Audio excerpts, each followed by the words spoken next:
Aí, agora sim. Boa noite. Boa noite você que está assistindo esta live depois da quarta-feira. Bem-vindo você que está assistindo pelo canal do YouTube, pelo Lígia Bernardes Entrevista. Sejam todos muito bem-vindos. A gente só vai aguardar chegarem as pessoas. Olha a Ana aí chegando. Primeira a estrear a sala aqui da entrevista. Aninha, seja bem-vinda. Vamos aguardar só mais um pouquinho e a gente já começa o nosso bate-papo, tá, gente? Que o Instagram tá chamando a galerinha aqui pra gente começar e a minha entrevistada. Primeiro, Ana, só que a Ju já entrou logo em seguida, tá, Ana? Temos a Ju aqui também que está na área. Saudades, Ju. E a entrevistada também já chegou, a minha entrevistada, que eu estou super feliz de tê-la aqui com a gente hoje. Bom, gente, eu vou começar enquanto as pessoas vão entrando. Antes de chamar a minha entrevistada para a gente começar o nosso bate-papo, eu quero trazer aqui alguns pontos importantes sobre a minha entrevistada. Então, hoje nós vamos falar sobre longevidade. Então, que papo que é esse sobre longevidade? E a minha entrevistada hoje é a Candice Pome. Então, eu vou passar um pouquinho sobre a Candice para vocês conhecê-la, apesar de grande parte das pessoas aqui já a conhecem. Então, vamos lá. Minha entrevistada hoje, ela é a Candice, psicóloga, ela é pesquisadora, ela é gerontologista, ela é pesquisadora do comportamento humano a serviço do envelhecimento consciente, ela é mentora em longevidade e também é líder da área de pesquisa de uma multinacional. Então, essa é a Candice e como boa pesquisadora que ela me entrevistou antes que eu a entrevistasse hoje e ela quis saber qual que é a minha relação com o tema da longevidade, por que eu a chamei para a gente falar sobre esse tema. Então, eu quero passar para vocês o porquê que eu convidei a Candice para estar aqui, mas eu já vou chamá-la para ela começar aqui com a gente, e aí quando ela estiver aqui já, eu conto qual foi a influência que Candice fez na minha vida sobre a longevidade, sobre este tema. Então, vou colocando aqui no ar a Candice. Atenção! Candice! Olá!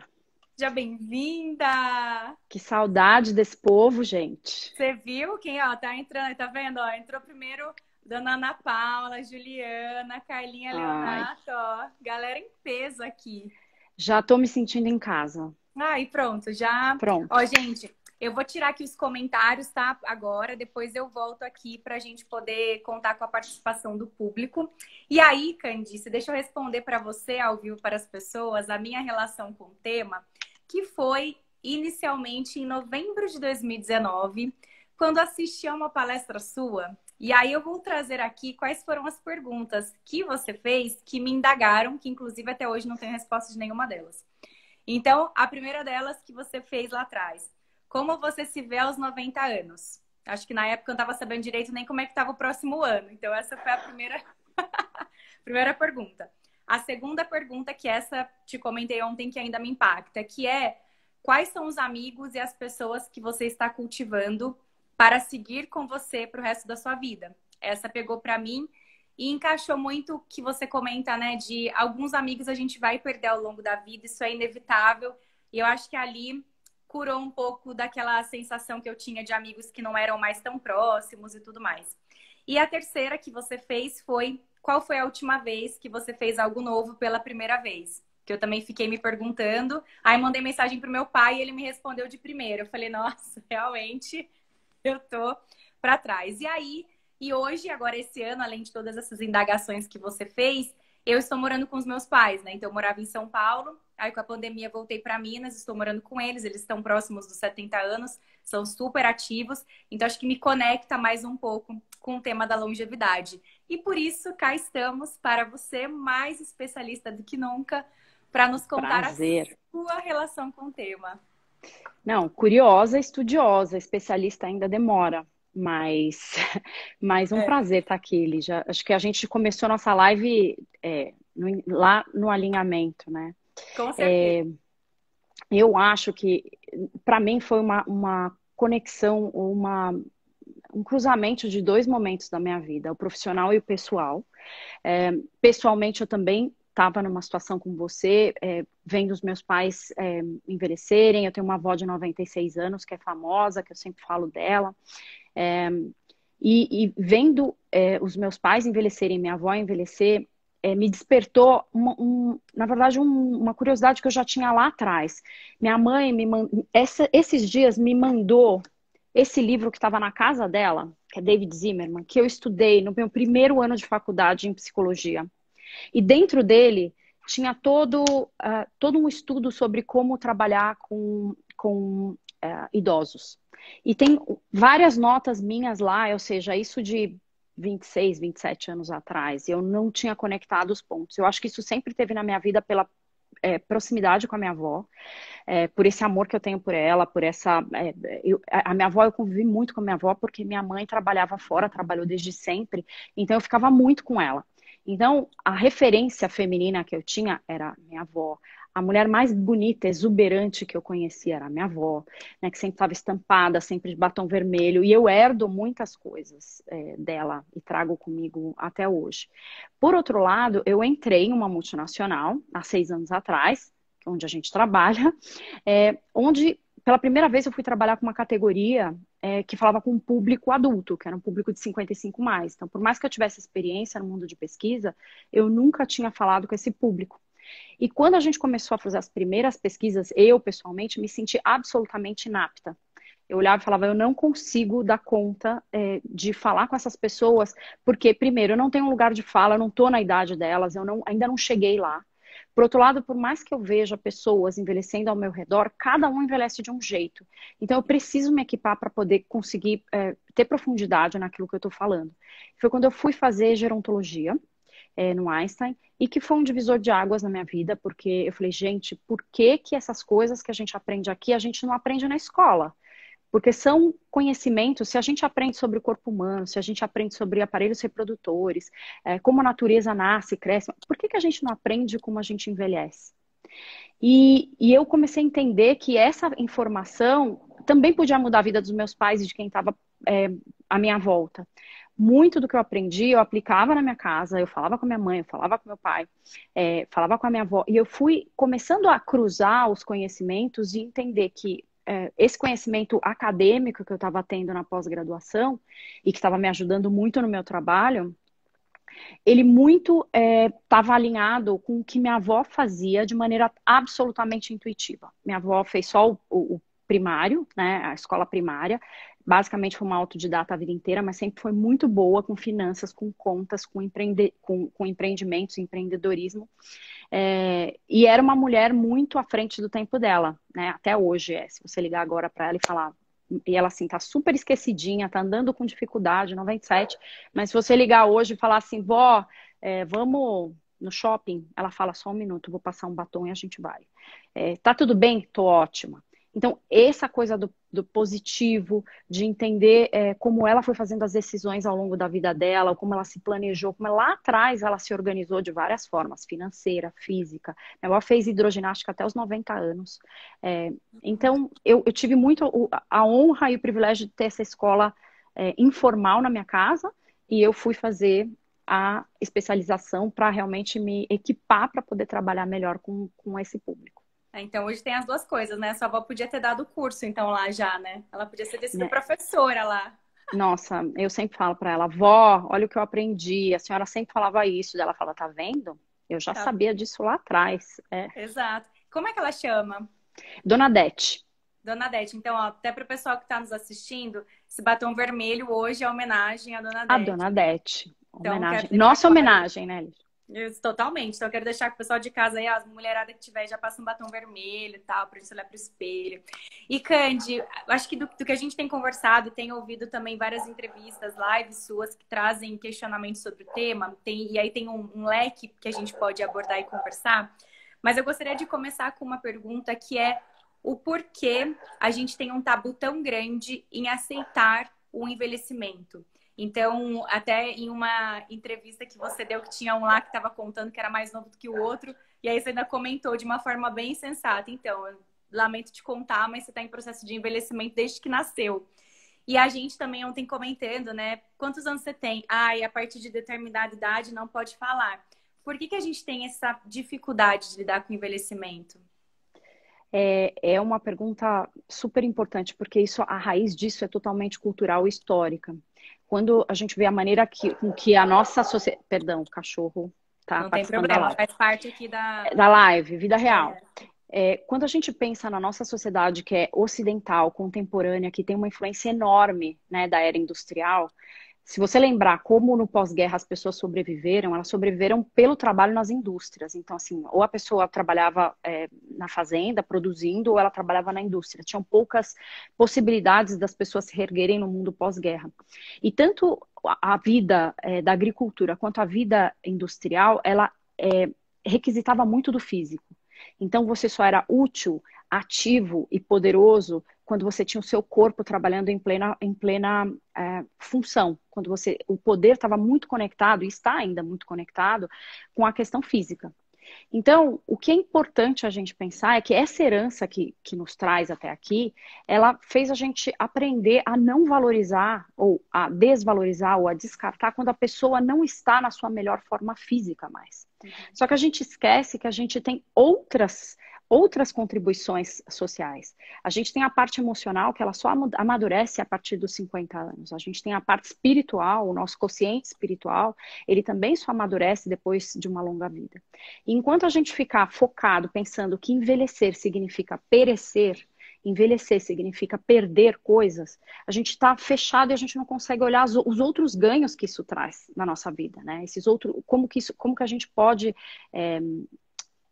se favorecer desses outros ganhos que a gente tem. Então, envelhecer ainda no nosso país e nas nossas sociedades significa estar atrelado só a perdas. E o meu trabalho, o meu estudo, eu quero viver para ainda viver num país onde não seja falta de educação perguntar a idade e onde não seja e que seja um orgulho você falar quantos anos você tem. Eu trabalho todos os dias para isso, porque a gente enche a boca para falar a nossa idade.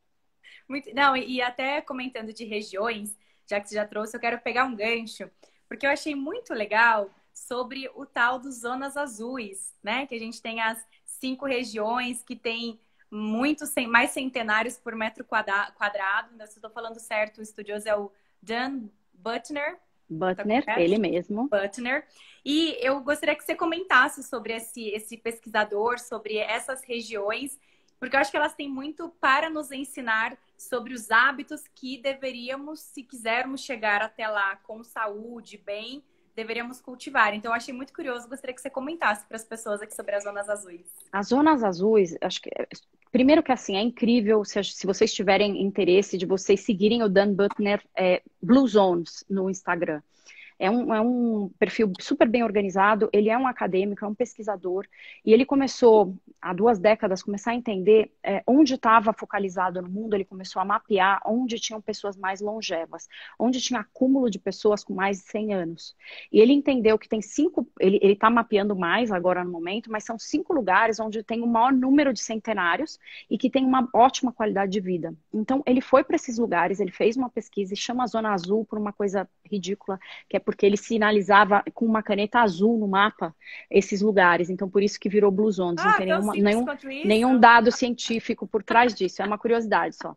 Mas o Dan, o que ele faz? Ele viaja por esses lugares e ele passa temporadas nesses lugares entrevistando os moradores locais. E geralmente são vilarejos pequenos.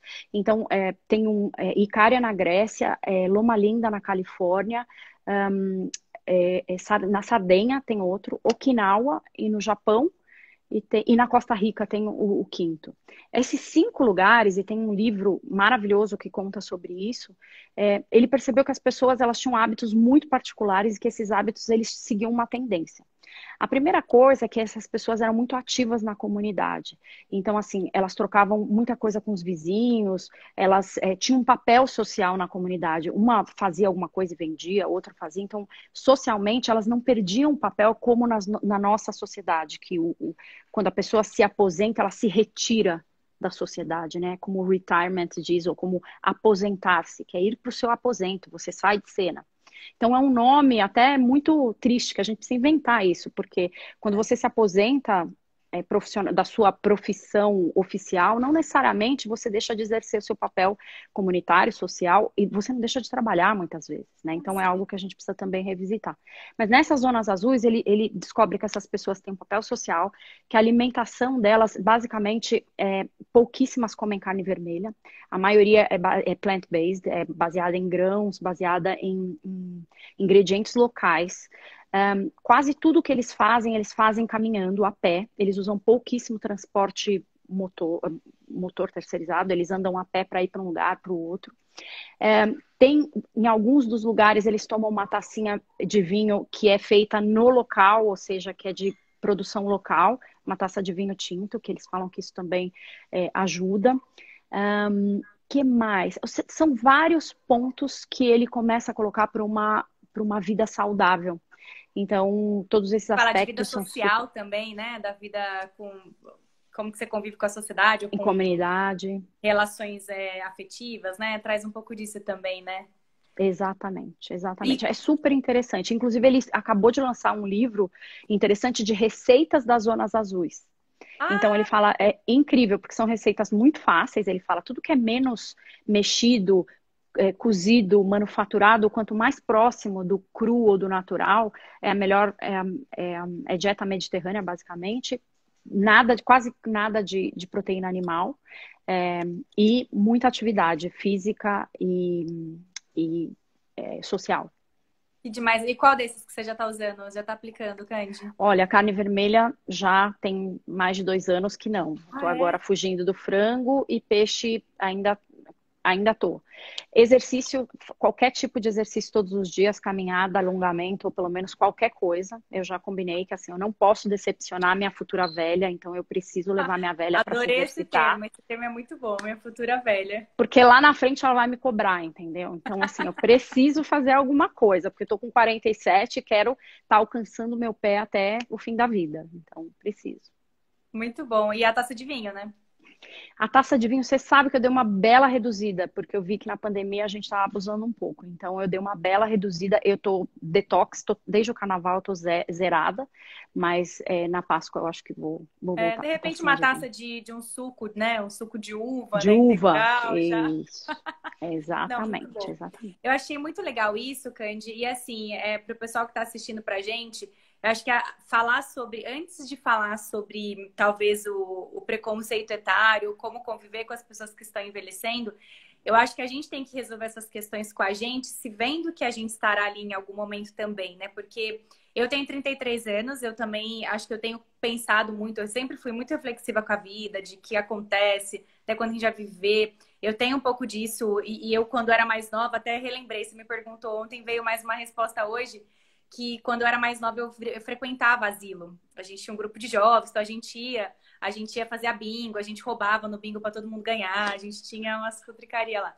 E aí, e essa relação com gente mais velha, com os avós, e eu achei muito interessante quando você falou dessa palestra lá atrás, ouvindo o que essas dicas das zonas azuis, que fala muito sobre como que a gente relaciona. Vamos falar algumas dicas que eu acho que é para as pessoas saírem daqui com indagações práticas.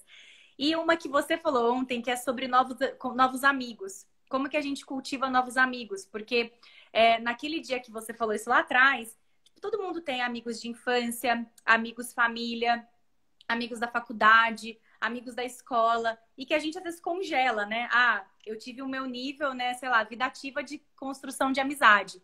E realmente, naquele momento eu tava sentindo falta. Eu lembro que eu tinha uma amiga e uma prima que estavam grávidas e eu não tava conseguindo contribuir, porque eu nunca tive filho. Tava no seu estágio, E eu não tinha como me aproximar e ela precisava, talvez estivesse se conectando com pessoas naquela situação. E aí, que dica que você dá nesse aspecto? Porque eu acho que é uma coisa que a gente não para às vezes para pensar, né? Deixa eu fazer às vezes se você para pensar em aposentadoria, a gente pensa o quê? Na parte financeira.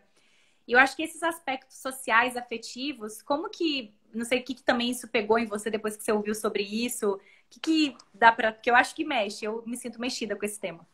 Bom, primeiro que numa longa vida a gente tende a ir perdendo pessoas, isso é um fato, e a primeira vez que eu escutei eu fiquei meio chocada com isso, eu falei, como assim?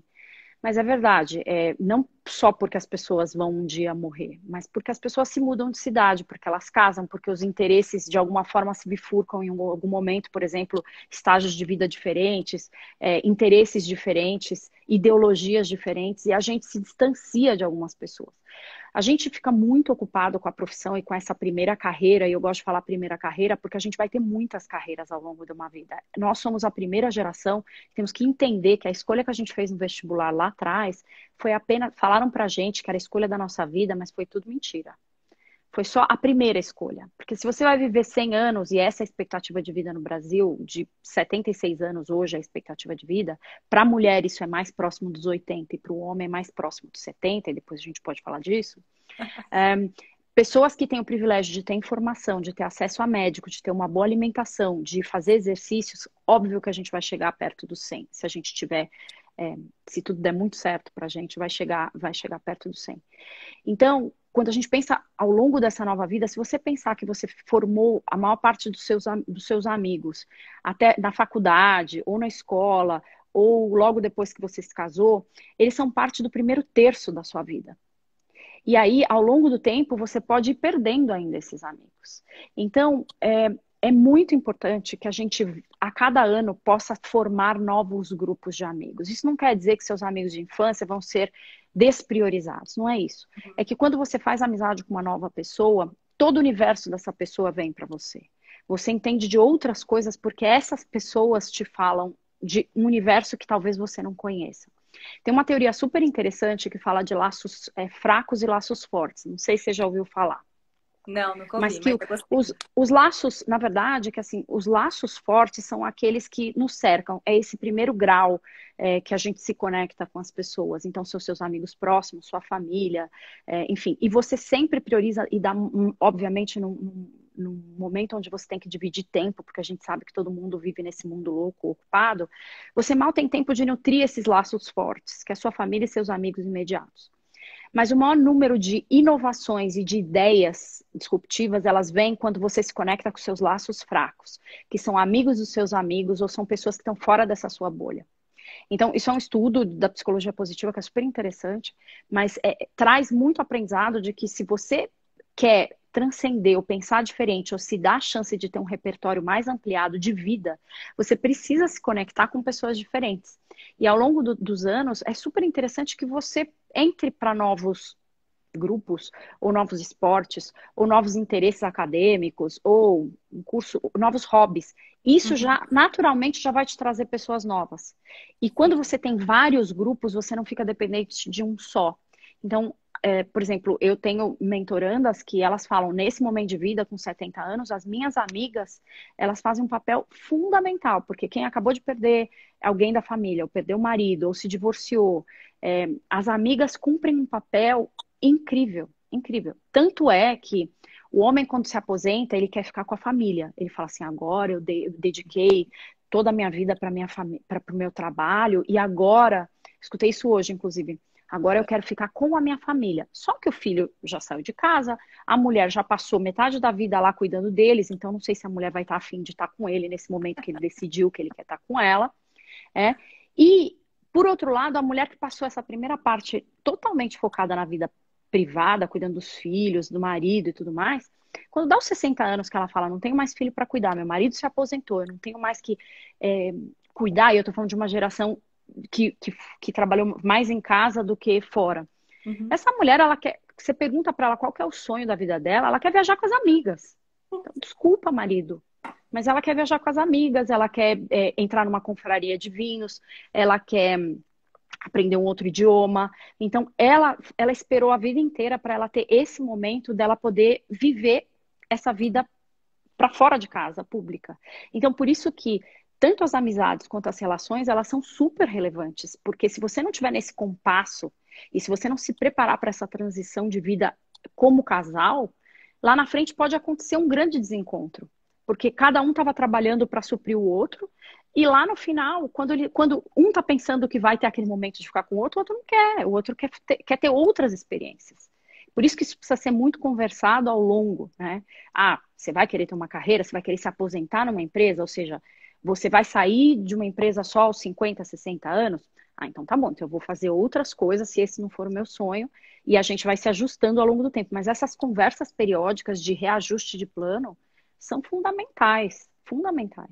Não, excelente. Não, eu já tô pensando aqui, eu tava pensando em fazer um curso na semana que vem, tava voltando para trás, na hora que eu vi, eu falei, nossa, eu posso conhecer um pessoal lá, acho que talvez. Novo, Muito bom. Candice, se você quiser ser minha amiga também, tá? Acho que tá, a podemos ser gente já super. é, Já desculpa, somos a amigas, gente né? já Porque é, já gostei desse repertório. já. Candy, ó, funcionou aqui as perguntas que as pessoas estão mandando e já temos perguntas aqui, tá? Inclusive, Ah, temos uma manda. pergunta do nosso amigo Cláudio Vilardo.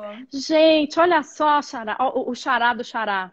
É, Manda, aqui, ó. Cláudio. Aqui, vamos lá, gente. Aqui já muda um pouco do tema da afetividade. Como você vê o futuro da empregabilidade com a senioridade das pessoas?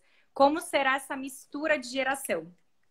Então, hoje, já no nosso escritório, e vocês sabem, a gente já tem 5 gerações trabalhando junto. É a primeira vez que isso acontece na história. A gente tem de baby boomers a geração. A gente já tem gente que nasceu nos anos 60 e gente que nasceu depois dos anos 2000. A gente já tem isso acontecendo. É por isso que a gente acredita muito fortemente que diversidade etária tem que fazer parte dos pilares de diversidade e inclusão dentro das empresas. Para a maioria das empresas, ainda diversidade significa raça, gênero, LGBT e PCD. Essas coisas são muito importantes. São todas, na verdade, não dá nem para dizer que, em ranking de prioridade, todas essas são absolutamente fundamentais. O que acontece é que a diversidade etária é um preconceito, na verdade, o preconceito etário é um preconceito que se sobrepõe a todos eles. Porque quando essas pessoas, né, que têm a questão do gênero, da raça, da mobilidade, elas envelhecerem, elas também podem sofrer o preconceito etário, ou seja, preconceito em cima Vai de se preconceito. somar, né? É. E a gente chama isso de interseccionalidade de preconceitos, que é o pior dos mundos. Quando a gente pensa num país que a gente envelheceu muito rapidamente, e diferente dos outros países como Estados Unidos, Japão, que eles enriqueceram depois do pós-guerra. Eles enriqueceram e aí eles envelheceram. O Brasil está envelhecendo 4 vezes mais rápido do que esses países envelheceram. Basicamente porque a qualidade de vida, por mais que pareça muito sutil, ela melhorou, aumentou para a população com SUS, com mortalidade infantil sendo reduzida drasticamente por vacinas. Se você pensar que o SUS deu direito, com todos os problemas que existem no SUS, eu não estou brincando de minimizar os problemas do SUS aqui, mas se a gente lembrar que foi em 88, na Constituição, onde existia um INPS, o INPS, para quem aqui é muito jovem e não é da geração X e nem baby boomer, o INPS significava que você tinha direito à saúde pública se você tivesse carteira assinada. Isso foi em 1988 na Constituição. De 88 para cá, quando se estabeleceu o Sistema Único de Saúde, que é o SUS, qualquer pessoa que mora em território nacional, inclusive gente que não é, nacionalidade, não é brasileiro, ou seja, tem direito, você precisa simplesmente ter um endereço. E muitas vezes, quando você não tem um endereço, você vai na UPA, na UBS mais próxima e você ainda consegue ser atendido. Então, num país de 220 milhões de habitantes, você conseguir ter essa capilaridade de unidades básicas de saúde, de conseguir prover pelo menos o mínimo do cuidado, isso trouxe mudanças fundamentais. Por isso que a nossa expectativa de vida dobrou em menos de um século. Então, é bastante importante. Com relação à empregabilidade, essa é uma questão que, com todas essas dificuldades sociais e governamentais que a gente vai ter que trabalhar para isso. E eu acho que essa é a responsabilidade nossa aqui, né? Que estamos aqui assistindo essa live. A gente precisa trabalhar para manter a empregabilidade das pessoas por mais tempo. Por quê? Porque se as pessoas não tiverem uma sustentabilidade financeira por mais tempo, o país vai colapsar. 2050, a gente vai ser o 5º país do mundo com maior percentual de idosos. O 5º. Agora, 2050, a gente já vai ter mais pessoas acima de 60 do que pessoas de 0 a 14. Então, é insustentável, essa pirâmide vai cair, a gente não tem como... a Previdência é uma grande pirâmide, né? Você paga para alguém e lá na frente alguém paga para você. Se a gente não vai ter jovens o suficiente ou adultos o suficiente que vão estar na idade produtiva para pagar para a gente ou para pagar para o próximo, essa pirâmide não se sustenta. Então, a gente precisa trabalhar por políticas de emprego para se sustentar. E pensar já que a gente não tem um cenário muito positivo, que a gente precisa começar a se desenvolver do seu lado B, que a gente comentou disso ontem, a preparar essa sua transição o mais cedo possível. Uhum. A gente não vai conseguir ficar toda a nossa vida ativa dentro de uma empresa ou dentro de um emprego formal. A gente vai viver várias vidas profissionais numa grande existência. Então, por isso que no Japão, por exemplo, tem pessoas nas escolas de 80, de 90 anos que a função deles, basicamente, é ir 1 hora por dia ler histórias para as crianças. Mas eles têm uma função e isso é remunerado. Não é um trabalho voluntário. Pode ser voluntário, mas ele também pode receber. Então, a gente precisa pensar como as leis trabalhistas elas vão ter que evoluir para ajudar que as pessoas tenham trabalhos de meio período, trabalhos por job, trabalhos por experiência. Né? E isso é super importante que a gente que está aqui, que ainda não chegou nos 60, trabalhe para isso. Porque senão a economia do país não vai se sustentar. Não, perfeito. E eu acho que, e ainda além do aspecto econômico, é o que a gente estava comentando, né? As pessoas que param de trabalhar, elas já começam, e agora? Porque se a gente está falando que vai viver até 70, 80 anos, a pessoa se aposenta com 65. E aí, acabou, que é o que a gente comentou ontem, né? As pessoas não querem ficar parada no clube, né? É o que a gente falou. A pessoa fica uma semana de férias. Depois, e aí? O que eu vou fazer da vida? Qual que é a minha razão de utilidade, de propósito e tudo mais? Domênico De Masi, que falava do ócio criativo, cantou essa bola nos anos 90. Ele falava, a gente vai precisar criar novos empregos de meio período, porque as pessoas precisam ter uma vida mais equilibrada. Qual é a lógica de você se matar 10 horas por dia durante 2 décadas e depois você está desempregado? Não existe lógica. A gente vai precisar criar maneiras de continuar sendo produtivo, de continuar sendo remunerado, de continuar sendo ativo, até porque a maioria das pessoas que se aposentam, como você está falando, e vai para casa e fala assim, agora eu vou descansar. A cabeça da pessoa, a pessoa de 60 anos hoje, não é a pessoa de 60 anos de 2 gerações, de 3 décadas atrás. Ela não quer viver só de yoga, por mais que isso seja, né, um corte totalmente privilegiado, de yoga, de crochê e vou ficar com os meus netos. Ela quer continuar se sentindo ativa. Até porque isso mantém a cabeça dela ativa.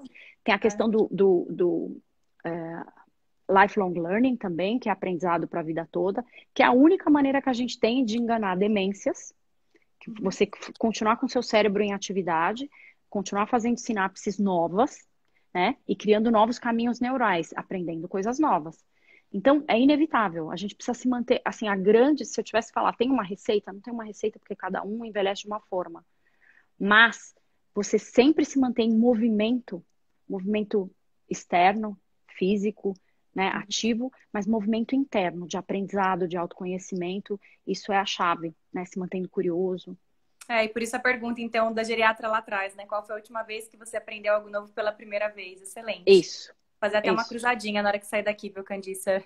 Vou chamar meu pai. Meu pai adora. Meu pai é um hobby do meu pai. Vamos fazer uma cruzadinha. Desafio de cruzadinha. Desafio. Candy, tem mais perguntas aqui, ó. A próxima pergunta que tem aqui da Diane. Qual livro que você gostaria de indicar? Hoje me falaram de um livro chamado A Morte é um Dia que Vale a Pena Viver. Vale a pena ser vivido. Esse vale tem que ler, doutor. Eu não consegui ver. Ah lá. Essa Você consegue ver a pergunta? Consigo. Então Essa é a doutora Ana Cláudia Quintana, que é a minha geriatra, que me fez esses grandes questionamentos na minha primeira consulta. Ela que é a escritora desse livro, que, na verdade, ela conta nesse livro sobre a mortalidade. Quando você lida e quando você entende sua finitude, quando você entende que a gente tem prazo para ir embora dessa existência, a gente entende que a gente precisa viver muito melhor. Então, quando a gente fala de finitude, muita gente, até eu estava comentando isso numa outra gravação de ontem. As pessoas não gostam, por um país católico, eles falam, eu não quero falar de morte, eu não quero falar de finitude, porque as pessoas têm medo que isso vá acontecer. Sim. Na verdade, não vai acontecer se você falar. Simplesmente, a hora que você se dá conta de que você tem começo, meio e fim, assim como a natureza, as plantas, os animais, você entende como você quer levar a sua vida.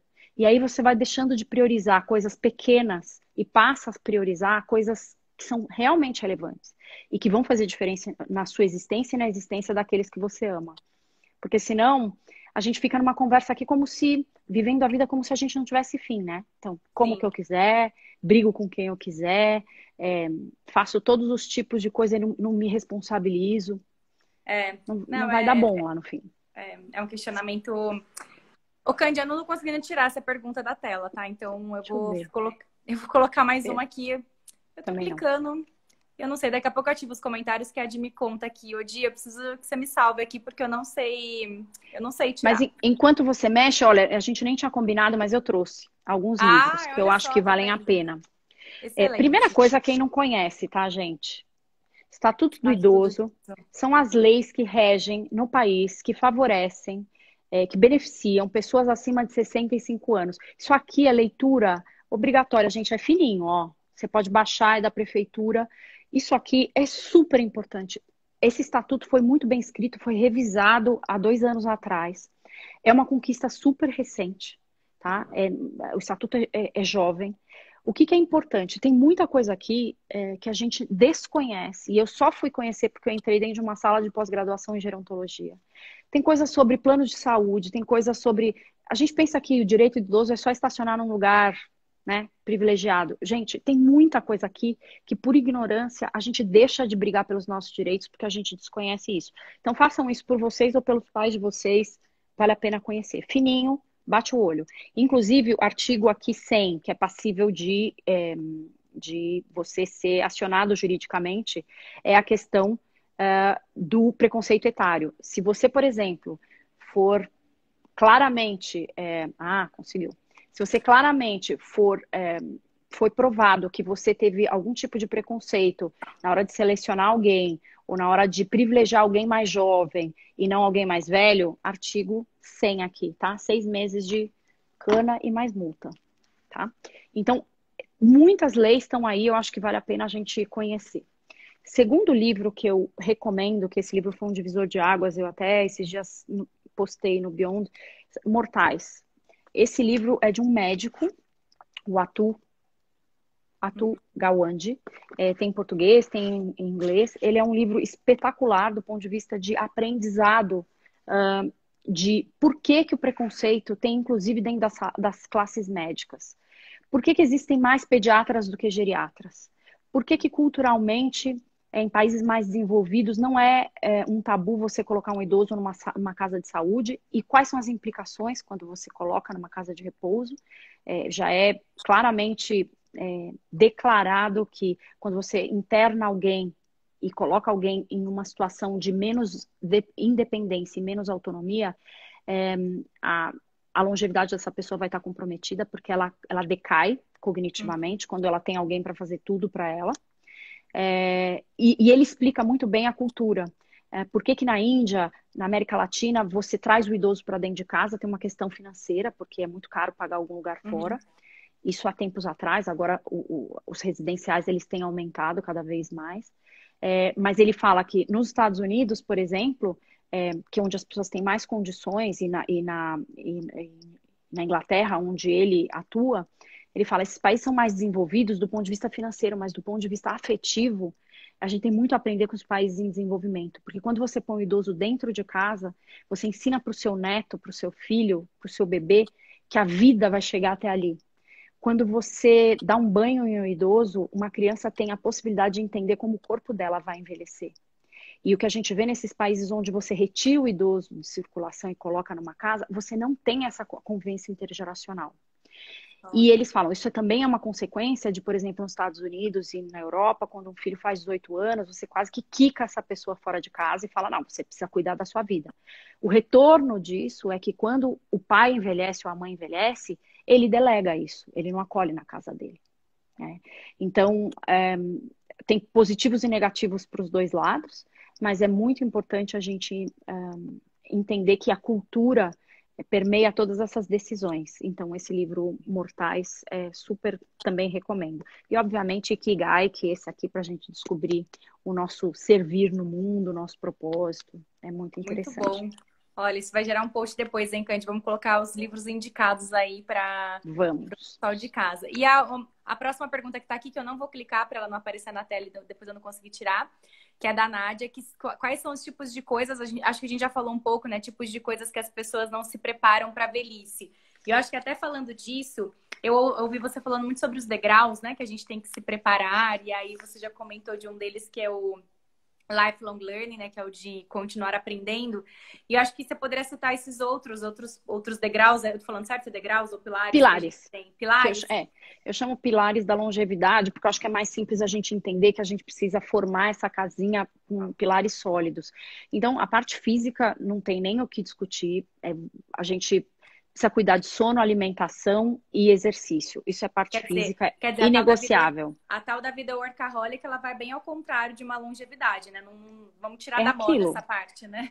Olha, um mentorando meu falou uma coisa muito maravilhosa, que foi assim, ele tem 78 anos, é advogado e ele ainda ele advoga em Campos do Jordão.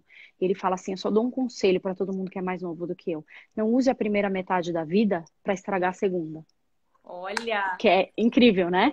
Porque, na verdade, se você estraga seu corpo, se você não cuida, nunca é tarde para começar. Isso é ponto pacífico. Se você começa a fazer ginástica aos 80, você vai ter benefícios. Isso sim. não tem discussão. Mas assim, o corpo é que você precisa começar a desenhar hoje o corpo que você quer ter aos 80, aos 90. Só assim que eu saí do sedentarismo, e vou ser muito honesta aqui, porque eu comecei a pensar, se eu não cuidar agora, lá na frente, eu não quero andar corcunda, com dor, não conseguir Uhum. colocar meu próprio sapato. São coisas, eu quero ficar autônoma, independente, o máximo de tempo. Então, assim, remédio, tem que fazer exercício, nem que seja andar, alongar, mas assim, seu corpo é uma máquina que precisa ser exercitada todos os dias. Pra gente que fica sentado 10, 12 horas, é assim, tipo, inegociável. Então, Sim. corpo, que é sono, alimentação e exercício. Tem a questão da parte emocional, que a gente precisa cuidar, se tratar, se conhecer, conhecer seus dramas, aquilo que te pega, aquilo que tira a sua potência de vida, dramas familiares, dramas com o seu companheiro, sua companheira. Quanto mais a gente rapidamente eliminar essas arestas que vão continuar existindo, não é uma coisa que se resolve, só o fato de você estar atento para isso também te deixa uma vida sem bagagem. Você vai tirando bagagem ao invés de ir carregando bagagem lá nesse final. A parte cognitiva que a gente já discutiu, que é a questão de se manter ativo, se manter aprendendo. E a parte espiritual, que é uma parte extremamente importante ao longo de uma vida extensa, quando você perde as pessoas que você ama, quando você vive vários lutos, porque não é só perder pessoas, quando você perde um emprego, quando você sai de uma relação, são todos lutos, que quando você muda de uma casa, são todos lutos que a gente vai vivendo ao longo dessa vida. Então, se você não se preparar para se conectar com algo que você não vê, que não é material, que é uma fé, que é sua meditação, que é um trabalho voluntário, chame do que for, não precisa ser especificamente religioso, Uhum. isso é um músculo que vai te ajudar também a estar centrado e ter força lá na frente. E aí, a gente tem outros aspectos que são muito importantes, que é a ordem, como que você ordena a sua casa, suas finanças. A parte financeira é extremamente importante, como você comentou. A gente tem uma vida para se aposentar com a melhor das hipóteses, na melhor das hipóteses, com 65 anos, que a gente não sabe o que vai rolar. Só que a gente vai viver pelo menos mais 3 décadas depois disso. Então, assim, é fazer as contas. E nessas 3 décadas, a gente tem um aumento exponencial de gastos com saúde, com remédio, com bem-estar, com cuidados, né? Que a gente não tinha no começo da vida. Então, a gente precisa se organizar para isso. Lifelong learning, aprendizado e se entender ao longo dessa jornada, que esse é o trabalho da mentoria, como é que eu me conheço ao longo dessa jornada, a ponto de descobrir para que eu sirvo, para que raios eu vim nessa vida, para que eu sirvo. E o servir pode ser propósito, mas propósito pode ser muito assustador, mas assim, para que eu sirvo? Eu sirvo para nutrir minhas amizades, eu sirvo para cozinhar para alguém, eu sirvo para cuidar dos meus filhos, dos meus netos. A gente tem muitos tipos de servir ao longo da vida, a gente vai tendo muitos. E quanto mais a gente se conecta com esse servir, ontem eu escutei uma tradução muito boa sobre isso, que a missão é algo de dentro para fora. O que você quer, né? É a sua missão, sua trajetória, seu caminho. E o propósito é algo de fora para dentro, é algo que o mundo precisa. O que o mundo precisa e que dá match com aquilo que você sabe fazer. Isso é fundamental, porque é só descobrindo esses muitos tipos de servir que você vai se sentir útil ao longo da vida. E isso pode ir mudando. Pode ser uma coisa grande, pode ser uma coisa pequena. Eu acho que estar aqui falando com você e para quem estiver escutando é um tipo de servir a gente trazer esse assunto à tona. Total, excelente. Nossa, vamos. Gente, assim como eu, vamos cada um tomando suas notas. Você sabe que quando eu entrevisto, Candy, eu fico tão concentrada, eu entro em flow. E aí no outro dia eu tenho que relembrar tudo aí eu assisto a live depois. Aí depois tem um resuminho, o pessoal de casa também. Candy, ó, agora o que a gente pode fazer? A gente tá indo, faltando 15 minutinhos para o nosso encerramento aqui de 1 hora, então eu vou liberar os comentários Tá para a bom. gente ver se tem alguma pergunta que possa vir Manda aqui bala. também. Para a gente ver se tem alguém, ó, pessoal, quem agora quiser participar, é a hora, de frente com Candice, para ver se alguém quer fazer uma pergunta aqui ao vivo. Este é o momento para a gente poder indo para o finalzinho da nossa conversa. E, Candy, acho que uma coisa enquanto as pessoas pensam, né? Porque quando a gente coloca ao vivo, todo mundo fica nervoso. Uma coisa que eu queria te falar, que eu ouvi também em uma das suas lives, que é o orgulhar-se da própria idade. Eu acho isso muito legal. Eu particularmente, tenho saudades, por exemplo, você gostaria de voltar para a época da faculdade? Cara, não. Eu tô muito melhor hoje, muito mais feliz hoje. Sou mais madura, tenho menos crise existencial do que eu tinha lá atrás e tal. Mas eu vejo, às vezes, tem muita gente que às vezes tem esse drama, que parece que o melhor ficou lá atrás. Como que a gente enfrenta isso? Como que você lida com isso? Porque você não tem problema nenhum, você vive o que você fala, né? Então, tipo, né? Gente, quando eu vejo minha avó com 96 passando batom para fazer um vídeo comigo, assim, por que eu haveria de ter vergonha? Eu quero chegar lá como ela tá chegando, eu quero chegar querendo continuar passando batom. Eu acho que essa cultura anti-aging que encapsularam a gente, né, de que você precisa parecer menos idade daquilo que você tem. Muita gente fala da cultura dessa coisa do ageless, que é você não se identificar por nenhuma geração específica, você não ser marcada e rotulada, o que eu concordo absurdamente. Eu acho que não dá pra gente se definir, até porque os 50 são os novos 50, a gente tá envelhecendo de um jeito totalmente diferente, ressignificado, enfim. E eu vejo que a cada ano, pela minha trajetória, eu não troco o meu ano desse ano para voltar para o ano passado. Eu não tenho, se tem um sentimento que eu não tenho, é nostalgia. Eu não tenho essa coisa nostálgica e eu não quero ter. Eu me treino todos os dias para não ter esse sentimento nostálgico. Eu quero que o melhor momento da minha vida seja o momento de hoje. Falando isso, eu não posso deixar de ter orgulho da minha idade. Eu, com 47, eu não trocaria jamais pelos meus 35. Eu agradeço muito aquela mulher de 35 que me trouxe até aqui. Mas eu não voltaria para isso. Então, eu acho que eu me sinto cheia de vida, então por isso eu me identifico mais com a questão do ageful do que do ageless. Então, que é esse significado de ter muito orgulho de cada ano que você constrói. Então, é isso, cheia de vida, cheia de idade, cheia de planos, cheia de muita coisa. Gostei. Não, tô na mesma. E você é daquelas também, vai fazer aniversário, põe um tanto de vela pra ninguém conseguir contar, que dá um drama, é muito complexo, né? Gente, olha, não, amo aniversário, podem me mandar parabéns, adoro aniversário, adoro comemorar. Eu acho que é mais um dia de realmente sentimento de gratidão de você estar vivo, de você estar onde você quer estar. E eu acho que a grande pergunta é essa: se hoje fosse o nosso último dia, a gente está no lugar onde a gente gostaria de estar? Se esse lugar que a gente está... Essa pergunta é boa, Candy. Fala de novo. Essa pergunta é boa. A gente tem que se perguntar todos os dias. O lugar se hoje fosse meu último dia, eu tô no lugar e com as pessoas que eu gostaria de estar? Se a sua resposta é sim, é porque você está no caminho de se encontrar, de estar feliz com essa construção de biografia. Se você está incômodo, se você não sente que é ali que você queria estar, ou você não se encaixa, ou tem alguma coisa que não está em flow, como você disse, é hora de fazer alguma coisa a respeito disso. É hora de trabalhar para que você se sinta muito feliz no lugar e com as pessoas que você gostaria de estar. Acho que é um grande alerta. Gente, todo mundo vai dormir com essa reflexão. Ó, Candy, tem agora a galera que tá falando aqui, ó. A Diane aqui perguntando como você se vê aos 90 anos. Ó, meu pai aqui, ó, Candy, ó. Olha! Então, exercícios, espiritualidade, dormir o que a idade solicita e vamos viver a vida. Meu pai Muito bem! Meu pai é do grupo da sua avó, pra Frentex. você já tem aí um belo exemplo. Vendo? E aqui, ó, então vamos lá. Tem duas perguntas. Uma é dos 90 anos, guarda aí. E tem uma da Aninha perguntando se tem algum estudo que traz evidências de motivos que levam alguns idosos a envelhecerem tristes ou ranzinza. Ouvindo já me traz reflexão de como não envelhecer ranzinza, mas tem algo que traz esse mal. Ana, vou começar da sua, depois a gente volta. A gente precisa também tirar um pouco do glitter e da idealização do que é envelhecer. A gente está, né, terminando, mas a gente envelhece exatamente com cada tijolinho de cada ano que a gente está colocando. Se a pessoa não envelhece ranzinza, ela sempre foi ranzinza.